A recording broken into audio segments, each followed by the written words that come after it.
Notebook 12. Misery on the Champagne Front. From the 13th of July, 1916, to the 29th of August, 1916. Part 2. Last time we saw the life of Barthas and the other Poilus on the Champagne Front, with everything from long sleepless nights to cohabitation with corpse-eating rats, and back-breaking labor in mine tunnels together with the terror of a gas alert that fortunately turned out to be false. We left the story right as Barthas and his young squad mates were sent forward to the front-line trenches, and we shall now see what happened there. On the night of August 6th, the squad occupied an observation outpost. It was a warm and peaceful summer night, and half of the squad stood guard while the other half napped on the firing steps. To avoid falling asleep, Barthas was walking up and down the long communication trench that connected his outpost with the main line. While walking, he remembered how the 6th of August was the date for the local festivities in his hometown of Peiriac, Minerva. Back in those happy days of peacetime there had been so many dances and lights and happy young people. But that was all gone now, and the villages lay in silence. The war had replaced all those joys with sadness, suffering, and mourning. As he walked and thought of this, a sudden cry came from the neighboring outpost. "To arms! To arms!" And in a moment everything changed. Grenades were thrown into no man's land and detonated, while eerie red flares pierced and illuminated the night sky. In moments, everything in the trenches was blazing away. Machine guns, cannons, mortars, rifles, grenades, all the tools of war were being used. After a few minutes of shock had passed, Barthas's rookies recovered themselves and started throwing their grenades and firing away in all directions. In the middle of this dark night, they were completely isolated in their outpost, while the terrible storm of lead raged around them with a strength which reminded Barthas of his days in Lorette and Verdun. In a moment of relative calm, two brave youngsters of Barthas's squad volunteered to go towards the section chief's dugout and the reserve squad's position back at the main trench to get news about what was going on. A few minutes later they returned completely pale and terrified. "We're doomed, sir," they said. "The Boches have taken our front line." Very worried, Barthas asked them if they had seen the Germans. The two soldiers replied that they had not seen the Germans directly, but at the reserve squad's position there was no one there to be seen, and all the pots, pans, and other pieces of gear were spread all over the ground. They argued that this clearly indicated that the Germans had already passed through there and had taken all their comrades prisoners. Indeed, for Barthas this was a very worrying sign. The orders from the outposts were that in case of an enemy attack they were to fall back, so Barthas and his squad made their slow and careful way back to the main trench line, with grenades and rifles at the ready. But just at the turn of the communication trench, they spotted the points of bayonets glinting above the trench wall, and right on the corner emerged a hand with a revolver. Instinctively, the anxious Barthas gave the shout, "Who goes there?" And at the same time, another voice, with just as much fear in it as Barthas's own, cried out, "Who goes there?" in a pure southern French accent. The voice belonged to Adjutant Tauzin, who before the war had worked as a pastry chef in the city of Narbonne, and who was now at the head of two reserve squads. They explained that they had been at the reserve position when the chaos had broken out, and had left to look for a better shelter than their own. Then they worried about the fate of Barthas and his squad, and had gone out to the outpost looking for them, all the while fearing finding Germans in their place. It turned out that all the pots, pans, and other materials thrown about the trench which Barthas's two scouts had spotted had been caused by a mortar shell that had fallen nearby. And so they all spent the night in the trench in a state of alert, with constant bombardments and fusillades throughout it. Still, they never saw a single enemy silhouette. It was only later that they learned that what had happened was that the Germans had tried to take several outposts and pierce their lines in the area through a surprise night attack, without much success. 2 days after this stressful incident, Barthas' squad was sent to occupy Observation Outpost 10. This was a simple barricade in what had once been a German communication trench that connected the German trench lines. It marked the point where the last assault wave of the First Champagne Offensive of 1915 had ended, and the trench had only been captured partially. 6 meters from the French barricade was the German one, with nothing more than a few simple lines of barbed wire between them. There was even a covered passageway that ended 1 meter away from the German barricade, and from which the German and French soldiers would have been so close to each other that they could have shaken hands. Barthas wrote how, upon hearing of this outpost, rear echelon personnel and patriots would have thought it would be a hellish place, with a monstrous attrition rate, as both enemy forces constantly tried to kill each other, with only a few meters between them. But things couldn't have been farther from the truth. In the outpost one could see the French soldiers completely relaxed. Some smoked, while others read and wrote letters. Some even argued with each other without the slightest attempt at lowering their voices. From the other side, one could also hear the Germans talking, coughing, and even singing. At their respective barricades sat the German and French sentries, calmly smoking and occasionally chatting like good neighbors. Each French relief passed the customs of this outpost to the next relief, while the Germans did the same. And Barthas wrote how, if all the Champagne front had burst into flames, not a single shot would have been fired there. Outpost 10 was a calm island amid the storms of war, where the soldiers of opposing sides had made their own truce. When they arrived there, Barthas explored the 400-meter-long trench that separated this outpost from the rest of the section. At the outpost he saw his section chief talking with a German army soldier that spoke pretty good French. The soldier was telling them of how he and most of the comrades in his regiment were Poles. He said that they couldn't surrender because if they did so, the Germans would take revenge on their families. Suddenly, the Polish soldier indicated that someone was approaching their position, and he disappeared, though not before exclaiming, "Long live Poland! Long live France!" At this outpost there were even exchanges of gifts like cigarettes, lighters, buttons, newspapers and bread. Barthas knew that for the extreme patriots and those in the rear who were disconnected from the war, such a scene would have been nothing short of abhorrent, while for Barthas it was beautiful. He wrote of how this kind of fraternization was not limited to Outpost 10.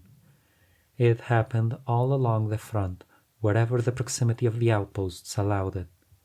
These were the acts of rebellion and humanity by men who had been dragged into a senseless and bloody war, to fight against others for whom they harbored no hatred. Barthas wrote of how their higher-ups certainly knew of and reproached the existence of these acts, and that if there hadn't been barbed wire in the way, all the soldiers from opposing armies would have shaken hands. The same day of Barthas's arrival at Outpost 10, there was an incident at the position of a neighboring company. A sergeant that was eager for a promotion saw what was happening between the soldiers of both sides, and tried to throw a grenade at a German sentry who had stuck his head out of his parapet. The sergeant was stopped by the nearby French soldiers, and, infuriated, he went to denounce the situation to the commandant. With this, Adjutant Toulzin, Barthas' section chief and ex-Narbonne pastry chef, was called before the commandant. The commandant told the adjutant of how it seemed that the soldiers in his section were chatting with the Boches. The adjutant knew the dangers involved, and swore he had not seen any suspicious activity. After that, the adjutant immediately warned Barthas that they should be very careful for their 24-hour stay at the outpost, as in all likelihood their superiors would be watching them closely, and would be merciless if they saw them fraternizing with the enemy. And so, very worried, Barthas took charge of the outpost. He warned the sentries on duty of the danger, and told them to not show themselves and to not answer any attempts at making conversation from the Germans. He also asked one of his young soldiers, a little Parisian called Marcel, to keep watch at the rear, and warn him if someone approached to spy on them. Barthas was also reassured by his PSA friend Paul Alpech, who, despite being exempt from guard duty due to being a rationer, promised Barthas to keep watch over the squad all night long, and make sure that they followed his recommendations. An hour passed. Soon night engulfed all, and the sky was filled with stars. The silence was absolute, without even a rifle shot disturbing it. Soon Barthas lost himself in thought of how there were so many uncounted millions of stars in the night sky, which together couldn't give as much warmth as a single ray of sunlight. Much like how this terrible war with its monstrous sacrifices would never contribute even a fraction of what a discovery or invention done for the good of humanity might give. Suddenly, the young Parisian Marcel arrived breathlessly, and told Barthas that Sub-Lieutenant Loriot had just posted himself in the trench 40 meters away, with his revolver in hand. Immediately Barthas alerted the 4 sentries at the barricade.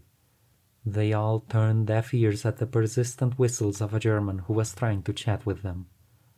Not receiving any answer, the sulky German sat at his parapet with a comrade and sent pipe smoke towards them. A short distance away from the barricade, Barthas was suddenly called by one of his squad members, a young soldier from Gascony who always bragged about being braver than anyone else.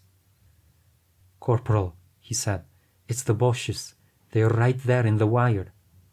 Immediately the kid threw a grenade into the barbed wire. The grenade did not explode, probably because in his clumsiness the private had forgotten to arm it. He was preparing to throw a second grenade when Barthas stopped him, thinking that the man was jumping at shadows. "Wait, where are the Germans?" The private pointed, and indeed Barthas suddenly saw a human form slowly crawling towards them through the barbed wire. "Who goes there?" asked Barthas in a whisper. There was no answer, but the figure still approached them. Now, really alarmed, Barthas prepared his rifle, while the private prepared his grenade, and repeated the call. "Who goes there?" Then there was an answer.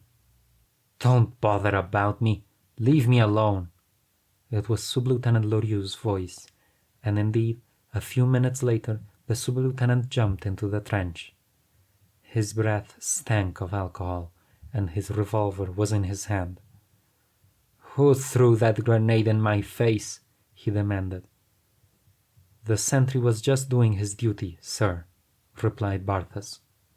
True, that's right," said the drunk sub-lieutenant.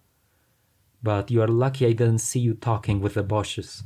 I was ready to shoot you on the spot if that was the case." "As you can see, that was not the case, sub-lieutenant, sir. Nothing wrong has happened, and we are carrying out our duties at Outpost 10. But the drunk sub-lieutenant's face again showed a spark of rage. "Yeah, but I have to kill somebody tonight. I'm going to kill a German. Show me where they are." Immediately, the young Gascon private had a bright idea.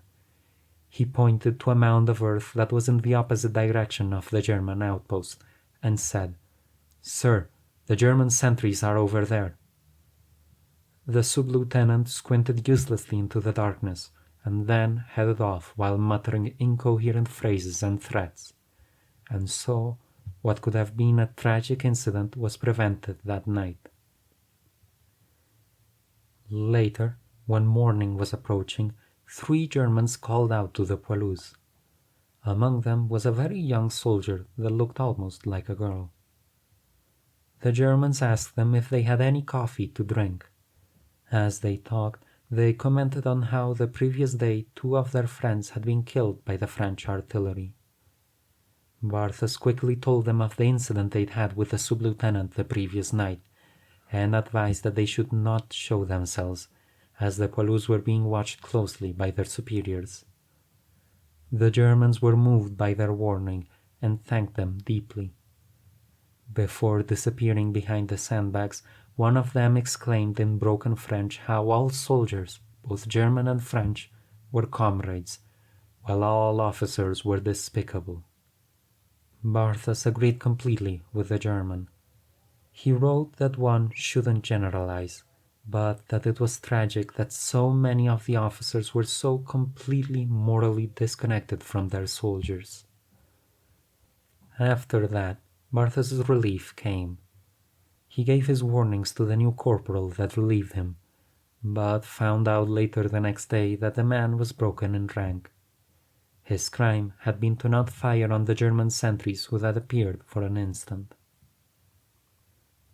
The next day, Barthas and his squad occupied Outpost 9.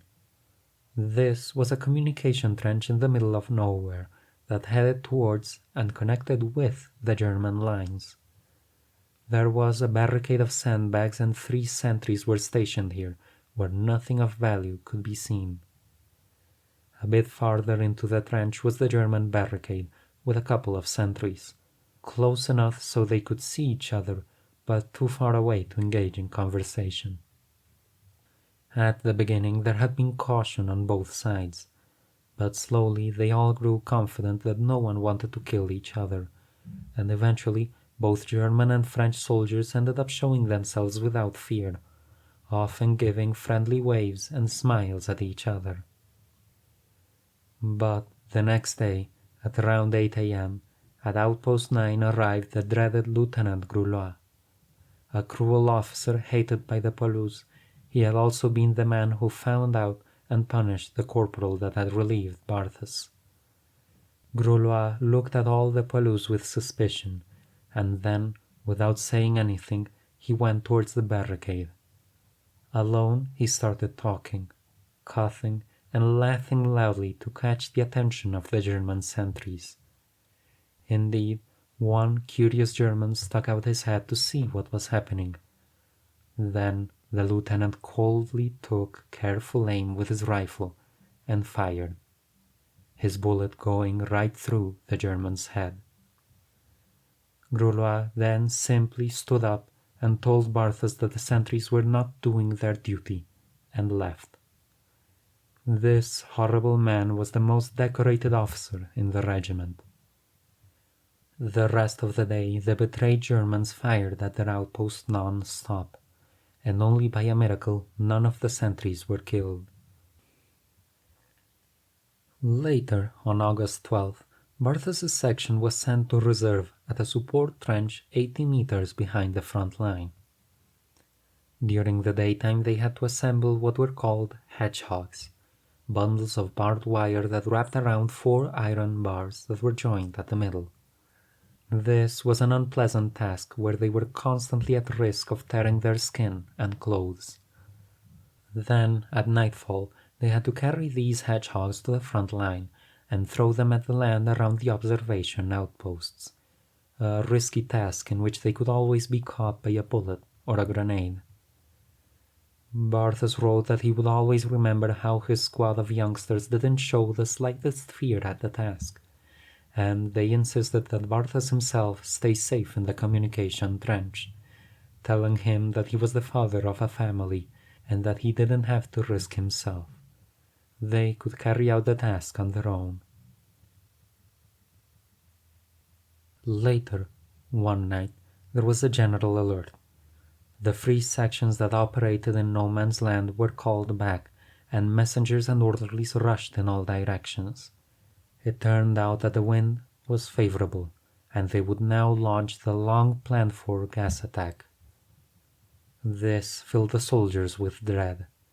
Not only would the gas be released, but a large bombardment would be launched, which would inevitably elicit a German response. Then, patrols made of the free sections would be launched into no man's land to inspect the effects of the gas. Barthas' section was sent to a jumping-off point in a trench that had no shelters to speak of. If a bombardment fell on them, there would in all likelihood be many casualties. The gas attack was set for midnight, and so the anxious Palouse waited. At 10 minutes to midnight, the wind suddenly became too strong for launching the gas, and the release was postponed by 2 hours. But when 2 a.m. came, the wind had stopped altogether. At this, the Palouse received the order to get back to their dugouts. The gas attack was postponed by 24 hours, and so, the next night, everyone had to again rush and prepare themselves for it. But that night, there was a strong northwesterly wind, and again the attack had to be postponed. They waited, and finally, on the night of the 15th of August, there blew a favorable wind. Despite the 15th being the holy date of the feast of the Assumption of the Virgin Mary, High Command prepared everything to launch their lethal gas attack at 11 p.m.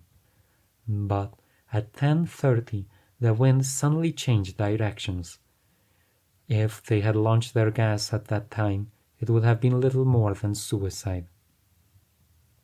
High Command was furious at all these setbacks. The Palouse, on the other hand, were overjoyed that their sector could remain peaceful. Finally, on the night of the 19th to the 20th of August, Barthas's company was sent for rest. They were lodged at Camp No. 1, about 2 kilometers away from the town of Somme-Sweep. At this camp, the only bed and furniture the soldiers had was the hard floor. Additionally, they were all thoroughly infested with ticks and lice. But soon, the Palouse received an unexpected and pleasant surprise. They were taken to a bathing facility that had been paid for by the Tsarina of Russia herself. Here, they were showered and disinfected like never before. While the Palouse were showering, their belongings passed through a superheated brazier, where all the ticks, both young and old, together with their eggs, were burned to a crisp. And so, this was the first time in many months that the Palouse finally did not feel any itching at all. Barthas wrote that despite his hatred towards tyrants, it was enough to make him and the other Palouse cheer for the Tsarina, and thanks to her they could have a couple of restful nights. During their stay at that camp, 1 out of every 2 nights the companies had to go to the trenches and often right to the front line to carry out work details. It was work worthy of a slave, with the round trip alone being 24 kilometers, and the Palouse having to carry out 8 hours of hard labor.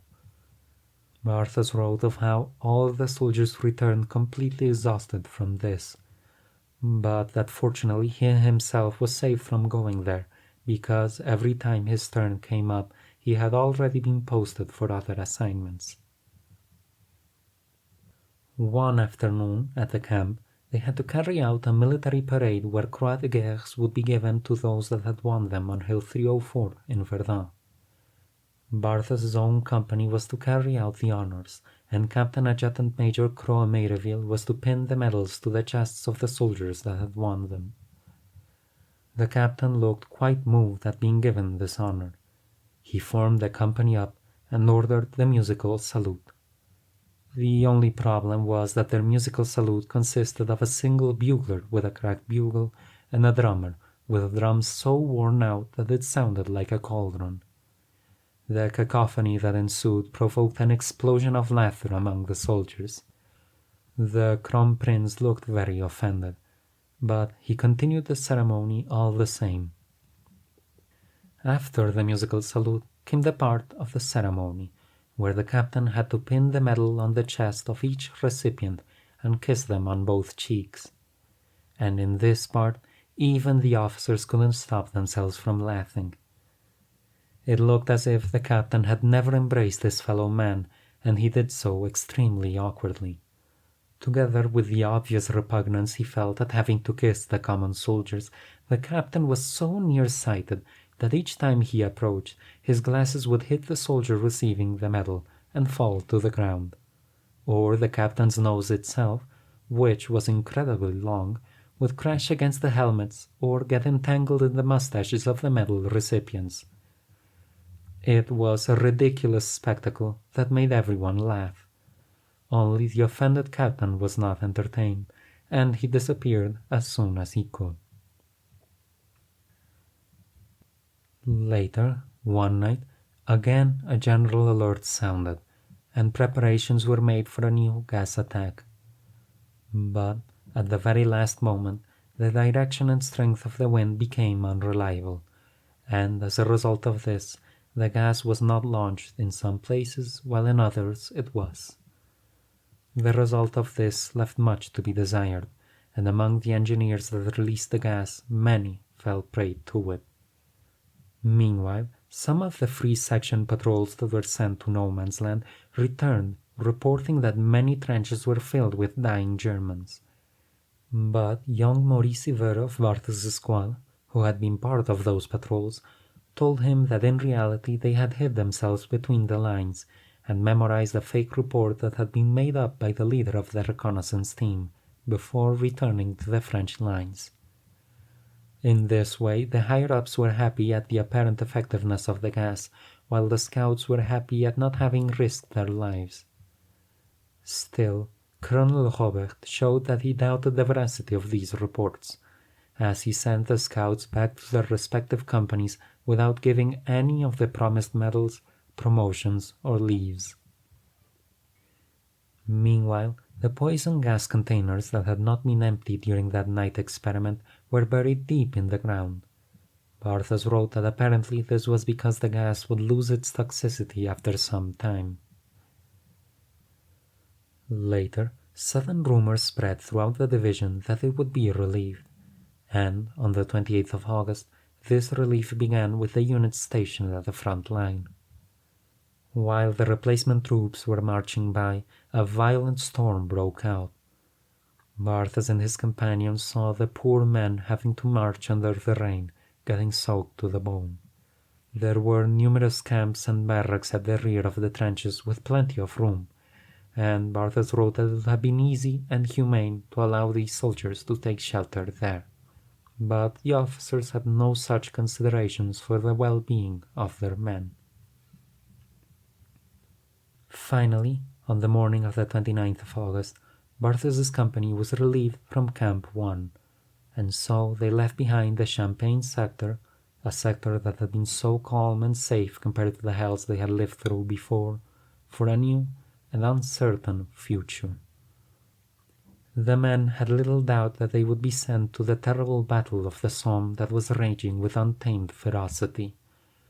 But Barthas wrote that it turned out this would still be a month and a half in the future. For the moment, they marched 4 kilometers and found a truck convoy which took them to the village of Lettre. In peacetime, this village had housed 32 residents. With the war, it now had 28. And so it comes as little surprise that their company of close to 1,000 men did not find very good lodgings there.